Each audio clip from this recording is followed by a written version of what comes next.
اب ایک بہت بڑا یونیورسل ٹروتھ آ رہا ہے.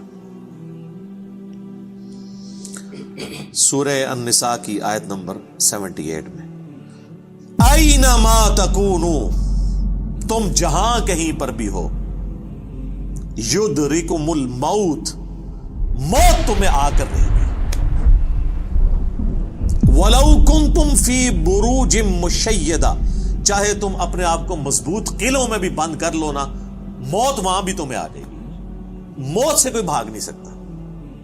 یعنی دنیاوی طور پہ کوئی شخص مضبوط قلعے میں آ جائے کہ مجھے کو مارنے کے لیے اندر نہیں آئے گا، سر باہر سے تو اندر آنے کی ضرورت نہیں ہے، اندر جو کچھ آپ کے اندر ہے وہ آپ کو مارنے کے لیے کافی ہے. Heart failure, kidney failure, cancer, کوئی بھی بیماری لگ سکتی ہے. باہر کی ٹریفک کو تو کسی حد تک آپ مینج کر سکتے ہیں، لیکن جو اندر چل رہا ہے وہ تو اتنا کمپلیکس نظام ہے کہ ذرا سی بھی آپ کی صرف جو سیلز کی خلیوں کی ڈسٹریبیوشن ذرا سی بھی ڈسٹرب ہو جائے، کینسر بن جاتا ہے. اس کے اوپر کسی کا کنٹرول ہے؟ کتنی ینگ ڈیتھس آپ آئے دن سنتے رہتے ہیں. 25 سال کا لڑکا تھا جی، 30 سال کا لڑکا تھا جی، ہارٹ فیلئر سے مر گیا جی. یہ بھی جو عفنان بھائی بتا رہے تھے، ان کے دوست سحری کر کے سوئے ہیں، اٹھے ہی نہیں ہے، 27-28 سال عمر ہے.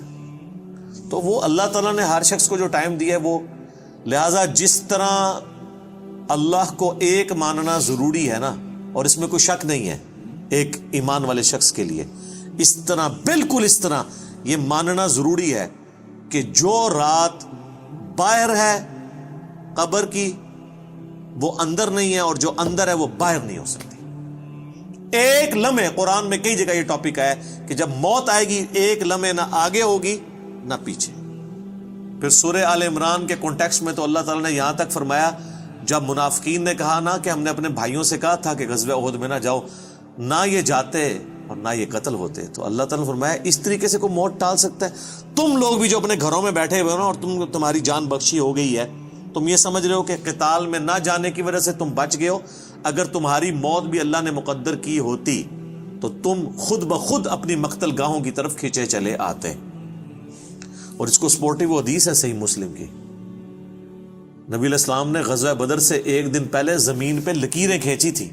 کل یہاں پہ ابو جہل کی لاش پڑی ہوگی، کل یہاں پہ عتبہ کی لاش پڑی ہوئی ہوگی، اور صحابہ کرام کہتے ہیں اللہ کی قسم اگلے دن ہم نے ان کی لاشیں ایگزیکٹ انہی جگہوں پہ دیکھی. یعنی اللہ تعالیٰ نے اپنے نبی کو وحی کے ذریعے بتا دیا تھا کل یہاں پہ لاشیں پڑی ہوں گی. تو وہ اللہ نے ان کا موت کا وقت مقرر کیا ہوا تھا، اور نبی علیہ السلام کو بتا دیا، آپ نے اپنی امت تک وہ پیغام پہنچا دیا. یہاں پہ اگر کوئی کہتا بھی ہے نا جی کہ جی وہ جی جیڑی رات قبر ہی چاہیے وہ باہر نہیں، جیڑی باہر ہے وہ اندر نہیں ہے، یہ اکثر وہ بدماش گنڈے اور ڈان کہہ رہے ہوتے ہیں جو قاتلانہ حملے میں اپنے دوسرے جو مقابل ڈانوں سے بچ جاتے ہیں نا، تو پھر وہ کہتے ہیں اور جی جیڑی لہی ہے نا جی وہ تو پوری کرنی ہے نا جی، انج تے نہیں کو مار سکتا. پھر ساتھ یہ بھی جملہ بولیں گے کہ جی وہ جو ہے نا مارنے والے سے بچانے والا جو ہے وہ ذات بڑی ہے. او بھائی مارنے والے بھی اللہ کی ذات ہے، بچانے والی بھی اللہ کی، کوئی بڑی نکی نہیں ہے، ایک کی ذات ہے جو مارتی بھی ہے بچاتی بھی ہے. لیکن ظاہر ہے وہ اس کانٹیکسٹ میں کہہ رہے ہوتے ہیں کہ کوئی شخص کسی کو نہیں مار سکتا، تو بالکل ٹھیک ہے. اب اس کے بعد ہونا تو چاہیے اس کی بقیہ کی زندگی پھر دین کے مطابق گزرے. بقیہ یہ ہوتا ہے کہ وہ پھر 4-5 گنڈے اور اکٹھے کر کے اپنا بدلہ اتارتا ہے اپنے مخالف سے، یہ رزلٹ نکالتا ہے اس سے. حالانکہ جو یہ شخص کہہ رہا ہے کہ جی جو رات قبر میں ہے وہ باہر نہیں، اور جو باہر ہے وہ اندر نہیں، اس کے بعد پھر اس کی زندگی چینج ہونی چاہیے نا، اسے اپنی موت اتنی سامنے دیکھ کے اسے اپنی آخرت کی تیاری کرنی چاہیے نا. لیکن وہ سورۃ الانعام میں ہے، اللہ تعالیٰ نے تو اس سے بھی بڑی بات کی ہے کہ جو نافرمان لوگ ہیں نا، اگر ہم انہیں دنیا میں دوبارہ بھی بھیج دینا تب بھی یہی کام کریں گے. یہ ہم نے سر خود دیکھا ہے، یہ آبزرو کیا. میرے اپنے آفس کے کولیگ ایک دفعہ کراچی سے فلائٹ لے کے تو وہ آ رہے تھے اسلام آباد، تو راستے میں کافی زیادہ موسم خراب ہو گیا. تو اور آپ کو پتہ ہے جب موسم خراب ہوتا ہے تو جہاز تو پھر ایک کٹی پتنگ کی طرح ہے نا، تیز ہواؤں کے اندر اس کو آپ لینڈ نہیں کروا سکتے، اور اڑے گا بھی تو کتنی دیر اڑے گا، ایسی جگہ لے کے جانا پڑے گا جہاں پہ موسم ٹھیک ہو, اور ادھر پہنچنے سے پہلے اگر فیول ختم ہو گیا پھر تو جا کے وہ جنت یا جہنم میں ہی لینڈ کرے گا, دنیا میں نہیں لینڈ کر سکتا.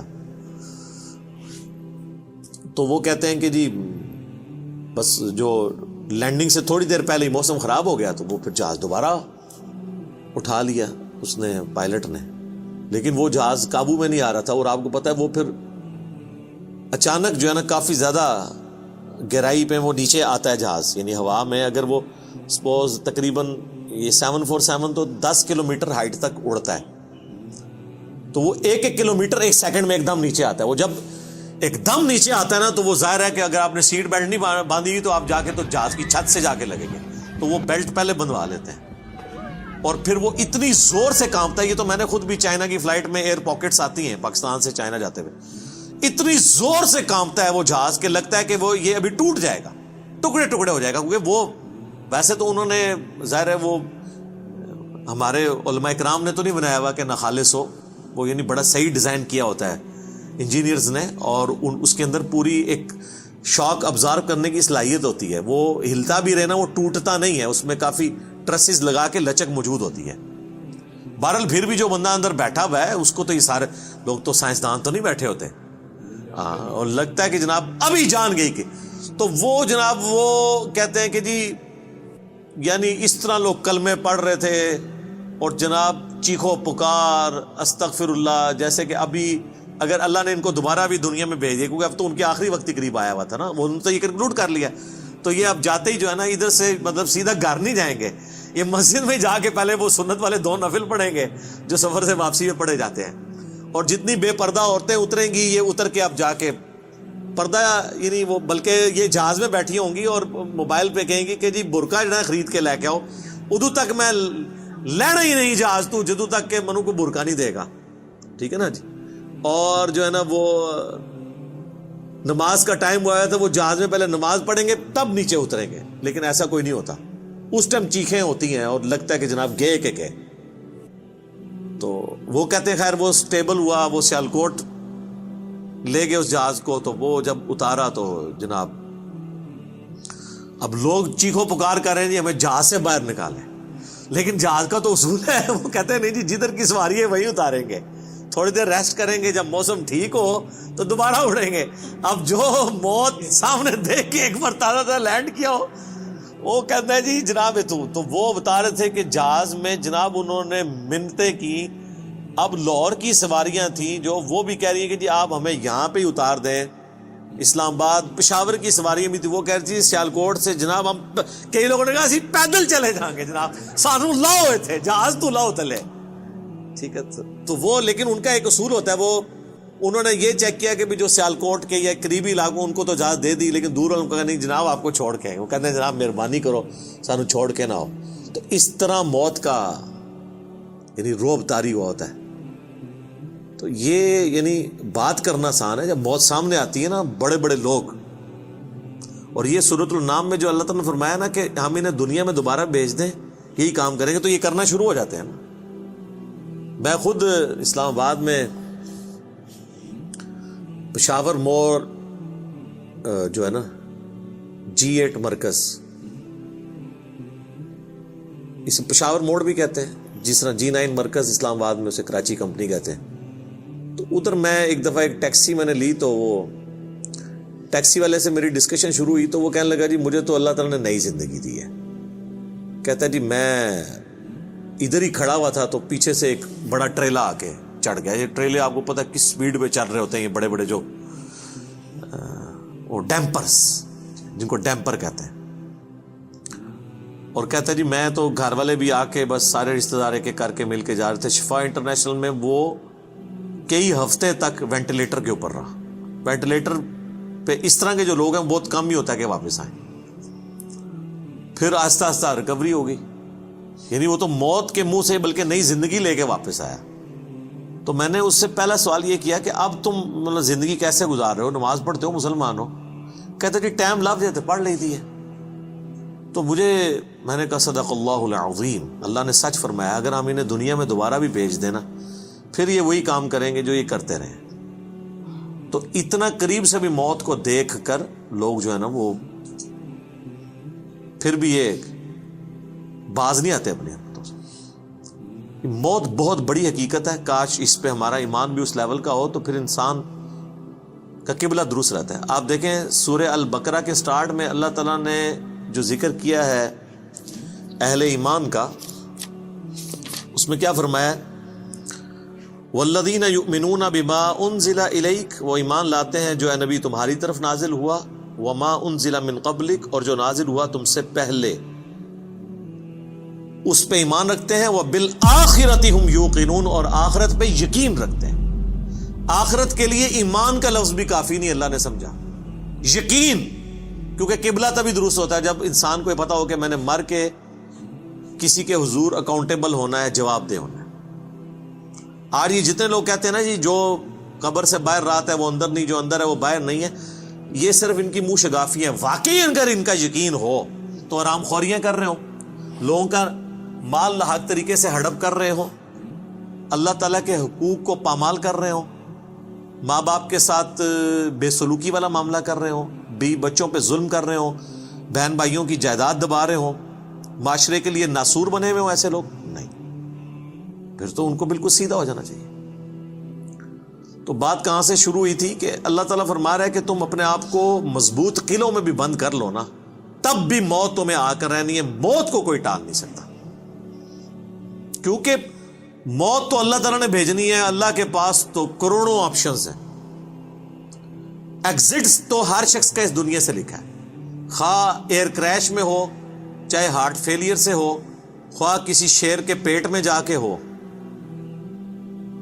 خواہ کڈنی فیلئر سے ہو, خواہ کسی روڈ ایکسیڈنٹ میں ہو, ہر بندے نے دنیا سے جانا ہے اور وہ طے ہے, اس سے آگے پیچھے نہیں ہوگا. البتہ جو قاتل کو ہم سزا دیتے ہیں اس لیے کہ قاتل جو ہوتا ہے اس کو اللہ تعالیٰ نے یہ کام کرنے سے منع کیا ہوا ہے, وہ اس کی وجہ سے اسے سزا دی جاتی ہے, اس وجہ سے نہیں کہ وقت سے پہلے اسے قتل کر اس نے مار دیا, کیونکہ اس نے مارا اپنی ویل سے ہے, نافرمان, اس کی تو موت آنی تھی. اور اللہ تعالیٰ کو تو اپنے علم سے یہ بھی پتا ہے کہ کس نے کیا کرنا ہے, لیکن اللہ نے کسی کو پابند نہیں اپنے علم کا کیا کہ تو نے یہ کرنا ہے, بلکہ اللہ نے مستقبل کو فورس ہی خود ہی کیا ہوا ہے. جس طرح ایک استاد جب کسی نالائق شاگرد کو پیپروں سے ایک ہفتہ پہلے کہتا ہے کہ پتر تو فیل ہو جانا ہے, اور وہ فیل ہو بھی جائے, تو اس استاد کو آگے نہیں گلا کر سکتا ہے وہ اسٹوڈنٹ کے, سر جی تہاڈی زبان بڑی کالی ہے, تسی کیا سی تاں میں فیل ہویا, میں نے بڑی محنت کی تھی.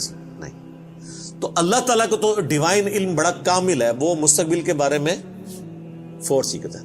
اب رہا یہ معاملہ کہ اللہ نے ہمیں اس آزمائش میں ڈالا کیوں ہے, تو وہ اللہ نے اس کو بیان کر دیا, لا یسأل عما یفعل, اللہ کو کوئی نہیں پوچھ سکتا کہ اس نے یہ کیوں کیا, وہم یسألون, اور اللہ ہر ایک کو پوچھے گا. تو ابھی تو فی الوقت اللہ نے جس امتحان میں ڈالا ہے اس میں آپ نے گیون سرکمسٹانسز میں پرفارم کرنے کی کوشش کرنی. ہماری ایک اکیڈمی کے بڑے قریبی ہمارے ممبر عمر بھائی فوت ہو گئے, آلموسٹ 37 ایئرس کی ایج میں, اللہ تعالیٰ ان کی مغفرت کرے. اور ماشاءاللہ انہوں نے اپنی ینگ ایج کے اندر اپنے عقیدہ توحید کی اصلاح کی, اپنے گھر والوں تک اصلاح پہنچائی, اپنے والدین تک پہنچائی. خوش قسمت ہوتے ہیں وہ لوگ جو جوانی میں خود بھی توبہ کرتے ہیں اور اپنے بوڑھے 70-80 سال کے ماں باپ جو روایتی دین کو, قبر پرستی کے دین کو لے کے چل رہے ہوں, بزرگ بابوں کے دین کو, ان کو بھی وہ اپنے ساتھ اس رائے حق پہ لانے میں کامیاب ہو جائیں, یہ نصیب والوں کا حصہ. تو ان میں سے ایک ہمارے وہ عمر بھائی بھی تھے, ان کا جنازہ بھی آپ کو پتہ ہے میں نے پڑھایا تھا. جیلم کی تاریخ میں چند بڑے جنازوں میں سے تھا, وہ ہزاروں لوگ اس میں شریک تھے. تو ان کی اچانک ڈیتھ ہوئی ہارٹ فیلئر سے. ینگ ایج میں اگر کسی کو ہارٹ اٹیک ہو تو یہ چانس ہوتے ہیں کہ اس کا ہارٹ فیل ہو جائے گا, کیونکہ ہارٹ ریئیکٹ کرتا ہے, بوڑھا بندہ پھر بھی سروائیو کر جاتا ہے.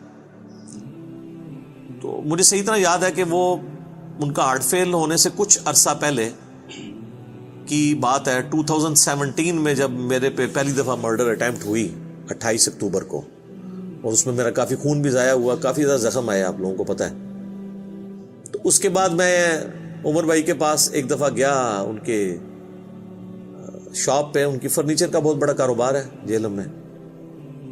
تو میں نے گپ شپ شروع ہوئی تو مجھے کہتے ہیں علی بھائی میں چاہ رہا ہوں آپ کے لیے نا کوئی باڈی گارڈ رکھ دیتے ہیں. تو میں اس کی پیمنٹ کر دیا کروں گا. تو میں نے ان کو کہا کہ میرے بھائی آپ کا ابھی تک یہ یقین کامل نہیں ہوا کہ موت کو کوئی ٹال نہیں سکتا. تو پھر میں نے ان کو یہی آیات کوٹ کی تھی کہ اپنے آپ کو مضبوط، اینما تکونوا یدرککم الموت ولو کنتم فی بروج مشیدہ، تم جہاں کہیں بھی ہو موت تمہیں آ کے دبوچ لے گی، خواہ اپنے آپ کو مضبوط قلعوں میں بھی بند کر لو. تو میں نے ان کو بھی یہ بات سمجھائی. میں نے کہا میرے بھائی باہر کی ٹریفک کو تو آپ کنٹرول کر سکتے ہیں، کسی حملہ آور کو تو آپ روک سکتے ہیں، اندر جو اتنی کمپلیکس ٹریفک ہے، روزانہ میرا دل 1,00,000 دفعہ دھڑک کر 10,000 لیٹر خون پمپ کرتا ہے میری نسوں میں، اس ٹریفک کو کون کنٹرول کر سکتا ہے؟ 25 دفعہ ڈائلیسس کرتے ہیں روزانہ میرے گردے، یہ کام کرنا چھوڑ دیں، اس کو کون کنٹرول کر سکتا ہے؟ 23,000 دفعہ آلموسٹ پھیپڑے سانس اندر کرتے ہیں، اتنی دفعہ باہر کرتے ہیں. اب تو یہ کورونا کی وجہ سے لوگوں کو پوچھے نظر ان کو سانس لینا کتنا مشکل ہو رہا ہے، ریکوری ہوتے بھی کئی مہینے لگتے ہیں. یہ سانس ہمیں خود لینا پڑ جائے نا یاد کر کے، ایک دن نہیں آپ سانس لے سکتے. 12,000 دفعہ ہماری یہ پلکیں جھپکتی ہیں، اور یہ اگر آپ کو روزانہ یوں کرنی پڑ جائے تو بس پھر آپ کوئی اور کام نہیں کریں گے، یہی کرتے رہیں گے. تو یہ سب کچھ میری مرضی کے بغیر اللہ تعالیٰ یہ سارے معاملات کو لے کے چل رہا ہوتا ہے. تو ہم باہر کی ٹریفک کو تو شاید مینج کر لیں کسی حد تک، وہ بھی کنفرم نہیں ہوتا. کئی بار روڈ ایکسیڈنٹ میں آپ دیکھتے ہیں لوگ اپنی جگہ پہ صحیح سائڈ پہ جا رہے ہوتے ہیں، مخالف سمت سے کوئی گاڑی آتی ہے، اس کا ٹائر پھٹتا ہے، وہ لڑکتی ہوئی دوسری طرف آ کے 4-5 بندے نیچے دے دیتی ہے. ان کا تو کوئی قصور نہیں ہے، وہ تو ہوتے ہی دوسری. یہ تو میں نے خود اس طرح کے ایکسیڈنٹس اپنی آنکھوں سے